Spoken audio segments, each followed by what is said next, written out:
Today we've got some stoneware to look at. All of these are hand thrown right here. This is basically like Tupperware for people 150, 200 years old, 2 years ago. This piece has a capacity mark that tells you it's 1 gallon. You see the cobalt blue decoration, that makes it better. In general, the older stuff is more ovid, like this one. This one's probably mid-1800s. They would put a cover over this and then wrap a piece of string around it for preserves. This is the rarest and most valuable. It's for buttermilk. I don't think a whole lot of these survived. These are the most common. They're from the early 1900s or late 1800s. This one's a jug. This one's a cannon jar. This one has a stencil, also a capacity mark, 4 gallons.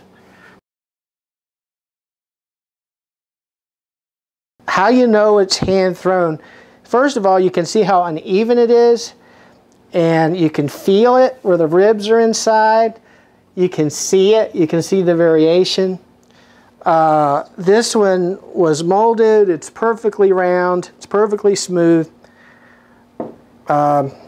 Even the bottoms are different. You can see how they took a piece of string and cut it off the wheel. The older ones are more uneven because they were done in a more primitive kind of kiln. You can see this one, the top part started round and they took and bent out the lip.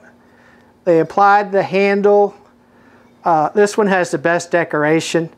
You want your decoration to cover most of the piece. This one's just a little bit of decoration. This one's kind of in between. Decoration makes a piece more valuable. As far as what people would use these for today is this one might be like an umbrella stand, wooden kitchen utensils, spoons. Some people would put flowers in this. These kind of things would sit up on a ledge, you know, maybe in a kitchen.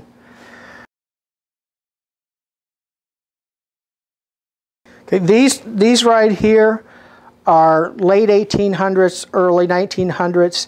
This one's even dated 1884. This one right here is probably late 1800s. Notice how straight the sides are. This one's probably, you know, 1880s. Decoration doesn't cover the whole piece. By then, they were so busy making these things that they couldn't decorate the whole thing, basically. These are older here, probably first half of the 1800s. Notice how ovid this shape is. And they're all more ovid. In general, the newer the crock, the straighter the sides. The older the crock, the more ovid it is. The easiest ones to buy in general and the easiest ones to collect are these brown and off-white ones. This one here is more scarce. These are real common. I imagine there were thousands and thousands of these made. You could collect these, but they aren't very hard to collect. If you just wanted to have a whole lot of them, it would be easy to get a whole lot of these. A lot of people like the cobalt decoration, like in these. And with cobalt decoration, the more the better. This is by far the rarest piece. You know, you'd expect to pay $500, $600, $700, $800 for something like this. Little small ones, you know, there's a lot of people out there that don't have a lot of space and would rather have 20 small ones than 3 or 4 really large ones.